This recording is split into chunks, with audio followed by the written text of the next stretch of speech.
kele falenya kele tebana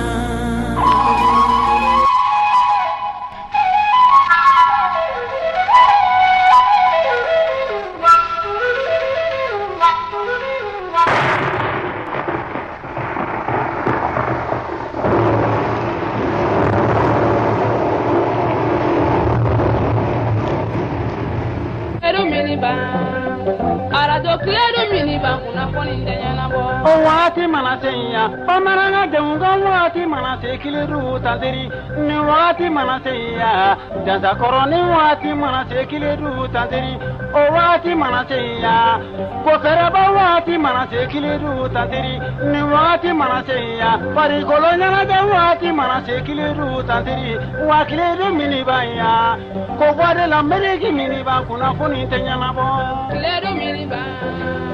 arajo kileru miniba kuna kuni tenya na bo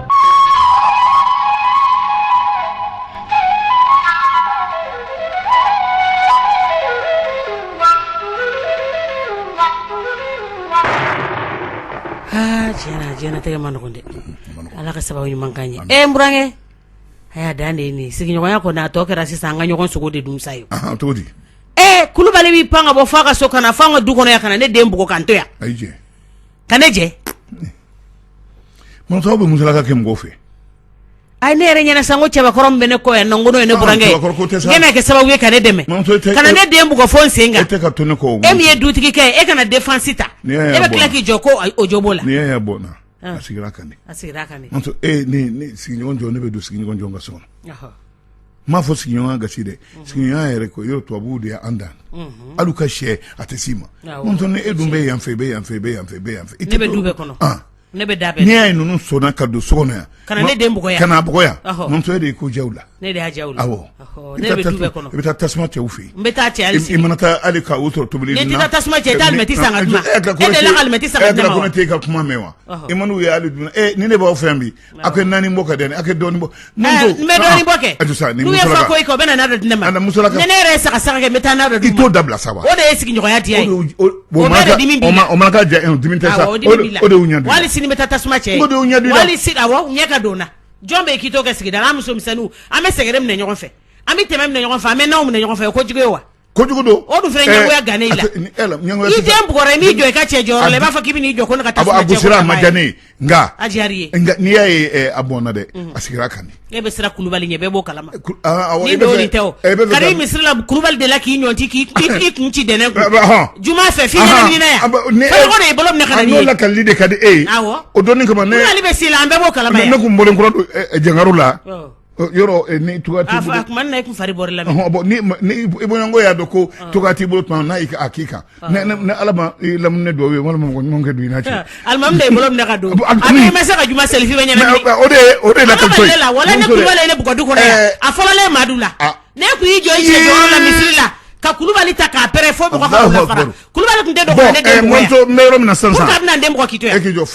ni anganski question ore laje ebi préparer ka chien vraiment kono nako kabe na goshi tukuni mais aya goshi munadi fuloni na ka nyendo akon bolla kana ne dembu ko fo sokone ina sorti identitaru fe non fo dem tenen nu ko to sonan ne ten si ka chien vraiment kono koy to ko melo ko un chien vaut mieux que deux tu l'auras l'un est sur l'autre ne l'est pas ibe bo bi de saka ta kulbal kama nte sini makono ntesi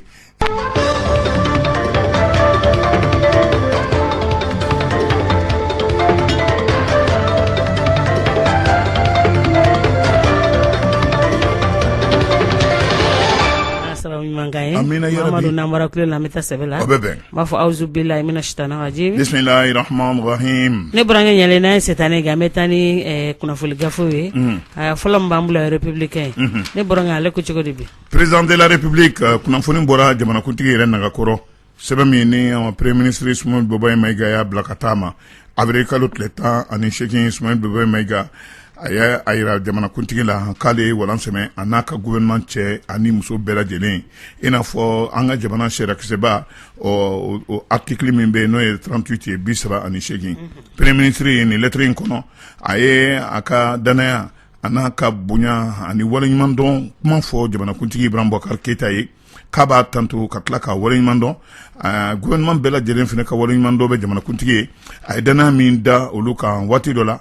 olu kɛ u jeniyɔrɔ fin jamana in joli la an ka jamana ye ka tila ni jɔyɔrɔba in k'a di olu ma u b'o waleɲuman dɔn a ye waati la an ka jamana ni olu tɔgɔ na fɔ olu tɔgɔ tɛna tunu tuguni o sababu ye nin a ye jamanakuntigi fo tiɲɛ la nka jamanakuntigi jɛna ni a ka walansɛbɛn ye ani gouvernement bɛɛ lajɛlen ka walansɛbɛn ka tila k'a fo k'a yirala k'a fɔ ne ye e ta i tilenna ne ye min jɛngɛ ne ye cogo si la wa i ye baara kɛ jamana yɛrɛ kanu ma fo ka fɔ ka se a dan na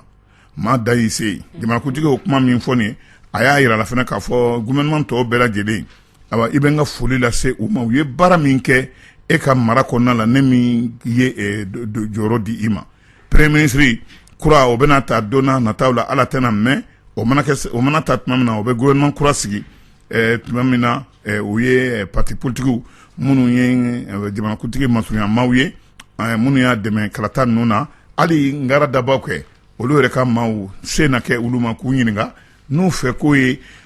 gouvernement dayɛlɛnni ye fo an bɛɛ lajɛlen ye républicain fɔ ala ka ɲa ka d'a ma ne burankɛ an bɛ taa ni kunnafoni tɔ ye info ma taa an bɛ taa n'ale ale ye mun fɔ n balimamuso nka ko dɔ bɛ na ni ko dɔ ye nin waati na maa minnu n'o ye jamanakuntigi nakɔrɔmaw ye majorité o ye o ye parti politique caman ye minnu jɛnna ka jamanakuntigi dɛmɛ an balimamuso ko nka u bɛ ɲɔgɔn bolo waati min na nin ye motion de censure n'o ye bulonba kɔnɔ minnu jɛnna n'a ye u bɛna ta olu de da bɛ filɛ kelen na k'a fɔ ko gouvernement ani Ismaël Baba Maïga k'u kɛ walan sɛmɛ u yɛrɛ tun kan k'u bolo wuli o kuma ninnu na bi nka ka kɔn o ɲɛ Ismaël Baba Maïga ale ye kɔkan kɛ ka walan sɛmɛ kabini ka kɔn bi ɲɛ kabini an ma tuma la Ismaël Baba Maïga ani gouvernement kabini kunu u ye walan sɛmɛ ne m'o de kuma fɔ sisan donc e tɛ ka kunnafoni lamɛn kɛ ne ye républicain a ye lettre min bila ne m'o kɔnɔ kuma fɔ ye sisan nka ne buramuso n'a fɔra ko majorité yɛrɛ dama ni ɲɔgɔn cɛ dɔw fɛla kun tɛ Ismaël Baba Maïga ni gouvernement tali ye dɔw fɛ ko kun don ne buramuso minnu fɛ ko don olu ni opposition kun tɛ n'a taara ɲɔgɔn na buramuso ko nin waati na mɔgɔ bɛ se k'a yira k'a fɔ ko an famana ni ɲɔgɔn ma dɛ an famana ni ɲɔgɔn ma k'a fɔ de ngara dabaw ani maa minnu ne olu jamanakuntigi min bɛ fanga la o ni olu ka maa dɔw ka taa fara ɲɔgɔn kan ko ka gouvernement lasigi gouvernement ɲɛmaa k'i bolo bɔ fanga la a n'a ka gouvernement bɛɛ lajɛlen nanso k'a bɛ fama nka n'a fɔra ko majorité maaw olu farafaralen olu ye farafara fari da nanso nin bɛ donna a nataw la ko ninnu na ji kɛ ɲɔgɔn tɛgɛ la tuguni wa farafaralen ni u ma bɛn kuma kelen min ma n'u kun kan ka taa bolokɔrɔta la n'o bi kun y'o dɔgɔ duman ye nanso ko e ko nin tɛ u fɔlen ɲɔgɔn kɔ parti kelen min ni aw bɛɛ ŋaniya ye kelen ye le RPM ani alliance électorale ensemble pour le Mali nanso ko olu kuntena kunte ɲɔgɔn ye motion de censure ko in na a kan fila nanso a bɛɛ lajɛlen dɔw ko a tɛ bila dɔw ko a bɛ bila yɔrɔ o ye gɛlɛya ye dɛ majorité min bɛ bi assemblée nationale kɔnɔ a bɛ komi olu de ŋaniya o taara jɔ o la député 117 k'olu na kɛ k'u bolonɔ bila sɛbɛn in na o la sa maa minnu ye premier ministre ye nakɔrɔmaw ye député camanba de fana bɛ yen minnu fɛ ko kun tɛ nin ye olu fana ko aw ye maa hakɛ min fɔ nin ye k'o fana tɛ tiɲɛ ye nanso o samasamani de senfɛ premier ministre filɛ nin ye ka na awa i sen bɔ ko bɛɛ lajɛlen na a n'a ka gouvernement motion de censure nanso ni ale de ye sira kelen pe ye tɛmɛ sira kelen pe ye ka gouvernement yɛrɛ a tɛgɛ ko ka bɔ baara la ko mɔgɔ bɛ se ka i sigi n'a ye k'a fɔ ko kɔlɔlɔ b'a la koyi kɔlɔlɔ min b'a la majorité présidentielle farafarali donna ni ɲɔgɔn cɛ o ye fɔlɔ ye dɔw yɛrɛ y'a yira k'a fɔ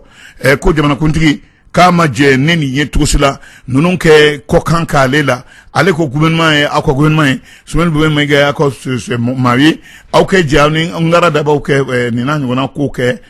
ko jamanakuntigi ko k'a fɛ ko tɛ ko u ye ale janfa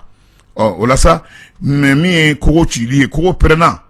majorité maaw ni ɲɔgɔn cɛ ni donna nataw la muramuso ko tɛna kɛ sababu yɛrɛ ye jamanakuntigi yɛrɛ masurunyamaw muramuso kɛna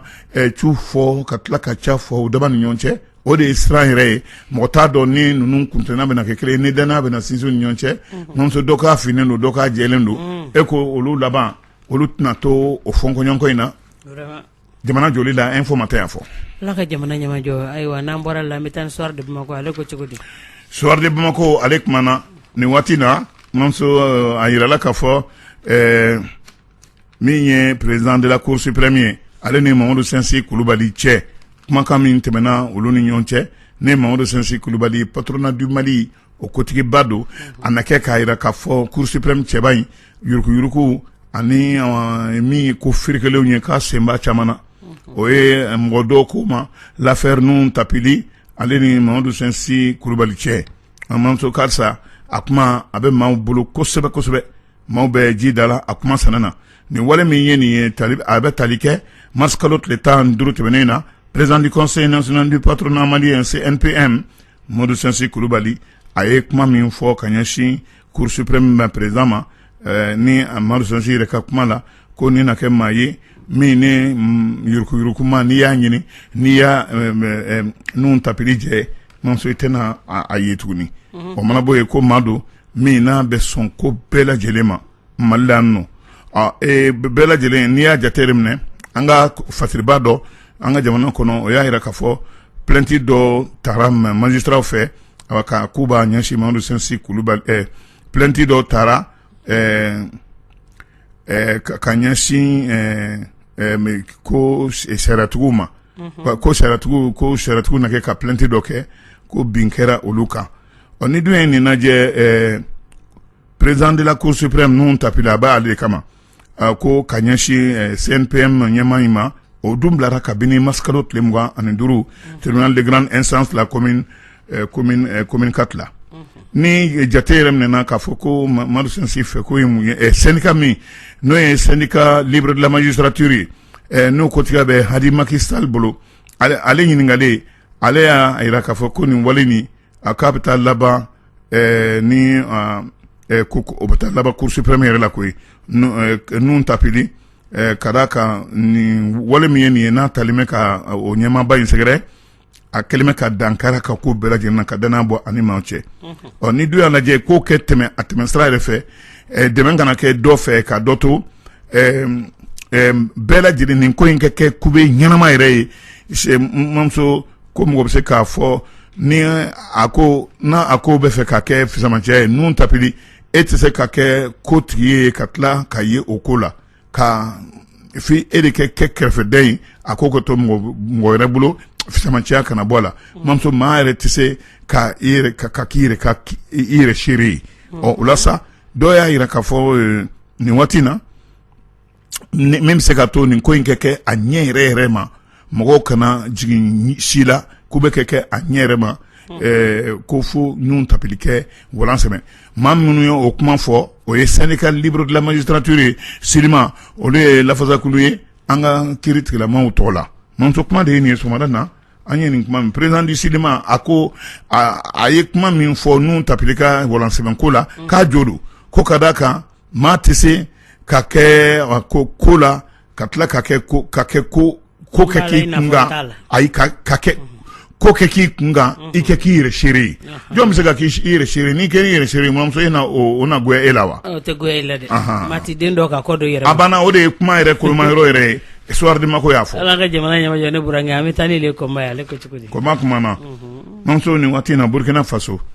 cɛba min ni ale de kɛra ngara dabaw sɔrɔnadonikɛla ye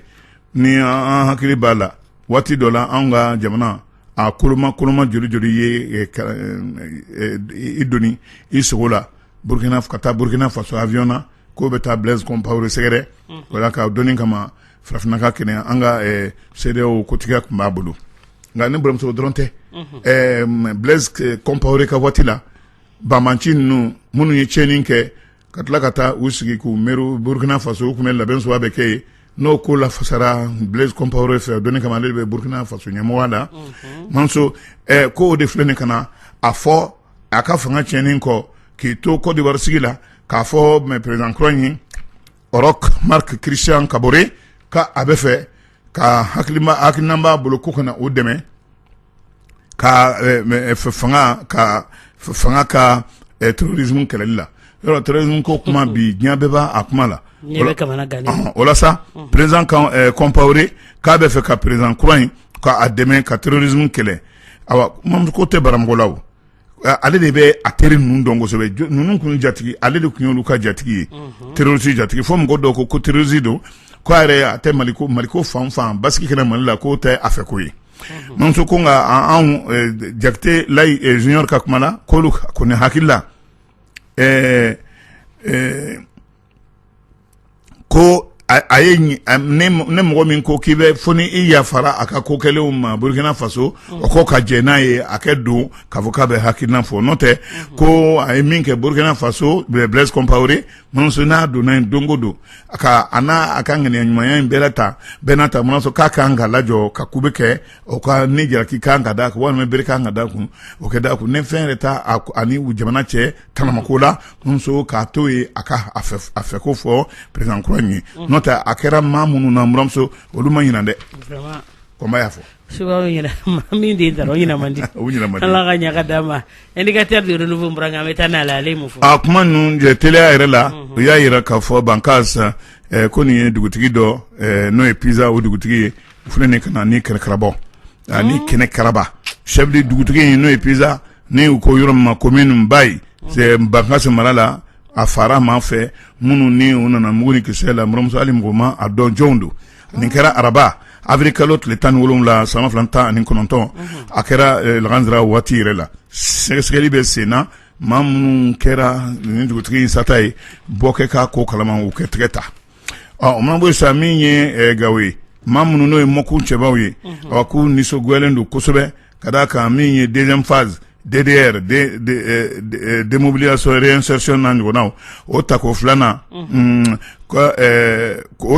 o ma jɛ n'o de ye Gawo maa minnu bɛ yen n'o ye mécanisme opérationnel de coordination ye k'u ye baara bɛɛ lajɛ kan a donda k'u y'a karanga bɛɛ choix k'a yira k'a fɔ k'u ma nisɔndiya awa min ye deuxième phase DDR accéléré o baara o senna sumayali ye k'o de y'u nisɔngoya ko yɛrɛ ye minnu ye nin ŋaniya yira k'u ma nisɔndiya cogo si la u ko olu bɛ fɛ k'a kɛ armée cɛbaw ye k'a sɔrɔ hali sɛgɛsɛgɛli ba ma kɛ a la u k'u ta dɔrɔn u ŋaniya yɛrɛ fɛ ko min ye ɲɔgɔn yew ye o bɛ sen na ka ninnu ŋaniya dɔn ka tila ka dususuma kuma f'u ɲɛna k'u ta Mamuso min bɛ se ka to ko a na dan sira la nin tuma in na tan kuma de ye nin Ala ka ɲa ka d'a ma ne burankɛ an bɛ taa ne Sphinx ale ye mun fɔ Sphinx kuma na adjudant chef de police Cheikh H Jakite secrétaire général adjoint SPM UNTM ko a kuma na ɲɔgɔn ye min na a y'o kɛ ani kunnafonidilaw n'o kɛra kunu secrétaire général adjoint section syndicale de la police adjudant Cheikh Hamala Jakite n'ale de ye secrétaire général comité du district de Bamako a ye wale damadɔw tanamako fɔ k'i bolokoni siɲɛ o la min bɛ ka kɛ polisi kɔnɔ ka tila ka tɔɲɔgɔnw wele u mana kɛ bolo fɛn o fɛn kan syndicat ko la u k'u hakili to yɛrɛ la wa u kɛ to kulu ye u kana fara ka sababu kɛ polisiya baara de don baara min ne bɛɛ lajɛlen b'a kɔnɔ CCR SPN UNTM u y'a wajibiya k'a fɔ training kɛ di u ma formation kɛ k'u ɲɛna min bɛ se ka to kɛ Mali yɛrɛ u jɔyɔrɔ fa Maliko la kosɛbɛ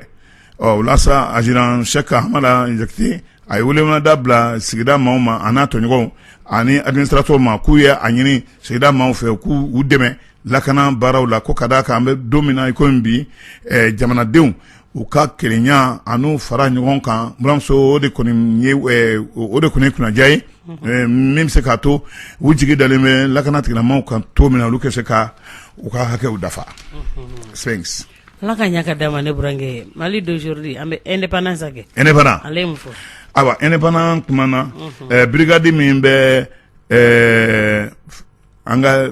ba in kɔlɔsi la nin waati na la hawla funteni min n'a bɛ ka kɛ Bamako kɔnɔ bi Mamuso ni mɔgɔ yɛrɛ jɔrɔlen don n'a ye mɔgɔ yɛrɛ tɛ ka jate mɔgɔ tɛ k'a faamuya cogo si la la hawla funteni ni Mamuso ne ji min o de ye wajibi ye bɛɛ ma sunkalo nata la bɛɛ ma jɔrɔ Mamuso maaw bɛ boli ka taa ba la o hakili la k'a fɔ sumaya bɛ sɔrɔ yen nka Mamuso ba filɛ saya filɛ brigade min bɛ yen ni olu ye lakana tigilamaaw ye minnu ni olu ka baara ɲɛsinnen bɛ ba kɔlɔsili ani maaw kɔlɔsili ma ko lahawla funteni daminɛ ni sisan cɛ maa 6 o de tora ji la lahawla funteni nin walasa maa minnu tora ju la Mamuso a bɛ Bamako dangan yɛrɛ la yen nɔ kɛrɛnkɛrɛn la mpɔn de martyr ale ni mpɔn sabana olu ni ɲɔgɔn cɛ min ye ɲinanta ye maa wɔɔrɔ olu de tora ji la tun ji la yɛrɛ ma maa minnu ne olu ye finitigiw ye minnu bɛ ji kɔlɔsi olu de ka kumakan kɛra nin ye min ye cour d'assises ye Kayisa buramuso yiralen bɛ k'a fɔ wale 43 o de taara k'a da sariyatigiw ɲɛkɔrɔ min ye cour d'assises fɔlɔ ye san daminɛ nin na k'a daminɛ na ntɛnɛn audience min senfɛ Kayi a kɛra ministre de la justice ɲina garde des sceaux Cɛnan Kulubali dɔgɔkun 2 ni a ko bɛ yen buramuso ni a kotigiya bɛ Mamadu bɛ Mayiga bolo a bɛna wale 3 minnu bɛ tali kɛ tanamako damadɔw la o tanamako ninnu na min an ka jamana kow ye minnu n'olu ye ko porotolon ye o wale 9 bɛ yen min ye bingani ye cɛnimusoya kɔnɔna la o 7 bɛ yen min ye bilakojuguya ko ninnu ye an ka laadala kow tɛ jɛnɛ min ye o 2 bɛ yen min ye